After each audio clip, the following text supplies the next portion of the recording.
Assalamualaikum warahmatullahi wabarakatuh. Halo semuanya, perkenalkan nama saya Talita Nela Putri, mahasiswi Gizi Universitas Sriwijaya dengan NIM 1212824294041. Jadi di video ini saya akan mereview salah satu jurnal makanan atau minuman fermentasi pada mata kuliah Mikrobiologi Panganan Gizi dengan dosen pengampu Ibu Dwi Indasari SPI MSI.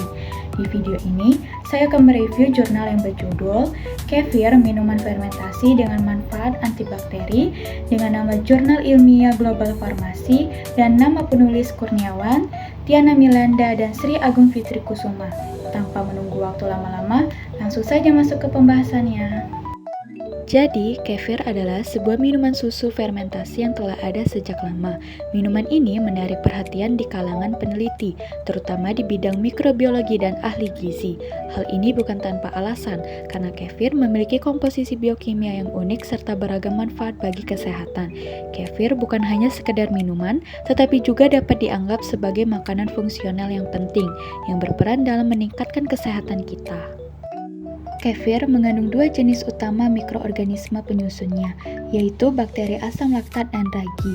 Bakteri asam laktat seperti Lactobacillus kefiranofasciens dan Lactobacillus lactis berperan aktif dalam fermentasi laktosa menjadi asam laktat yang memberikan karakter rasa asam pada kefir dan berkontribusi pada penciptaan lingkungan yang tidak bersahabat bagi patogen. Dan ragi seperti Saccharomyces cerevisiae dan Chlorophyllomyces marcianus yang berfungsi untuk mengubah gula menjadi alkohol melalui proses fermentasi yang selanjutnya memproduksi karbon dioksida. Keberadaan karbon dioksida inilah yang memberi kefir sifat berbuih yang khas dan berkontribusi pada tekstur yang menyegarkan. Lalu terdapat ratusan mikroorganisme lainnya seperti Actinobacteria dan beberapa jenis fungi yang turut menyumbang pada karakteristik unik kefir. Selama fase awal fermentasi, bakteri asam laktat seperti Lactobacillus dan Leuconostoc berkembang biak dengan memanfaatkan laktosa sebagai sumber utama energi. Proses ini meningkatkan kadar asam laktat yang memberi kefir sifat asam dan pengawet alami. Selanjutnya, ragi seperti Saccharomyces dan Chlorophyllomyces berkontribusi pada produksi etanol dan karbon dioksida yang menciptakan perpaduan unik di dalam kefir. Akumulasi karbon dioksida juga menghasilkan gelembung yang memberikan kefir rona kesegaran saat diminum. Selain itu, polisakarida yang diproduksi oleh bakteri dalam benih kefir memberikan kekentalan dan struktur pada cairan yang menambah konsistensi visual dan tekstual. Proses fermentasi kefir berlangsung optimal pada suhu antara 20 hingga 30 derajat Celcius dengan durasi fermentasi yang bervariasi antara 12 hingga 48 jam tergantung pada jenis mikroorganisme dan kondisi lingkungannya. Selama periode ini terjadi perubahan signifikan dalam pH, di mana pH yang awalnya netral berubah menjadi asam, menciptakan lingkungan yang tidak mendukung perkembangan bakteri patogen.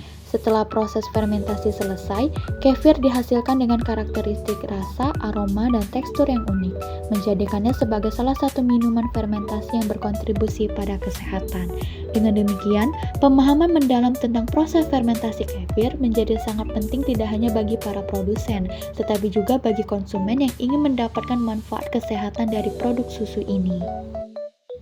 Kandungan bakteri baik pada kefir, termasuk spesies Lactobacillus dan Bifidobacterium, membantu menyeimbangkan mikrobiota usus, sehingga mengurangi gejala gangguan pencernaan seperti kembung, sembeli, dan proses penyerapan nutrisi. Komponen bioaktif dalam kefir, seperti asam laktat dan peptida antimikroba, mampu menghambat pertumbuhan bakteri patogen tertentu, termasuk Escherichia coli dan Salmonella. Selain itu, senyawa bioaktif dalam kefir, khususnya polisakarida dan protein yang dihasilkan dari proses fermentasinya telah terbukti memiliki aktivitas antibakteri tambahan. Penelitian menunjukkan bahwa senyawa-senyawa ini dapat merangsang kekebalan mukosa dan meningkatkan ketahanan tubuh secara keseluruhan terhadap infeksi enteritidis. Mikroorganisme ini berperan penting dalam menjaga kesehatan saluran pencernaan dengan mempromosikan keseimbangan mikrobiota usus. Dengan meningkatkan jumlah bakteri bermanfaat dalam sistem pencernaan, kefir berkontribusi pada perbaikan pencernaan, penyerapan nutrisi, dan penghambatan bakteri patogen. Ekosistem yang rumit dalam usus ini sangat penting bagi kesehatan keseluruhan individu pencernaan karena memperkuat respon imun dan berpotensi mengurangi terjadinya gangguan pencernaan. Produksi asam organik seperti asam laktat yang menurunkan pH lingkungan usus, lingkungan yang lebih asam menghambat pertumbuhan bakteri berbahaya sehingga menyulitkan patogen untuk berkembang biak. Mungkin sekian pembahasan yang bisa saya sampaikan. Saya tutup. Wassalamualaikum warahmatullahi wabarakatuh. Sampai jumpa di video selanjutnya.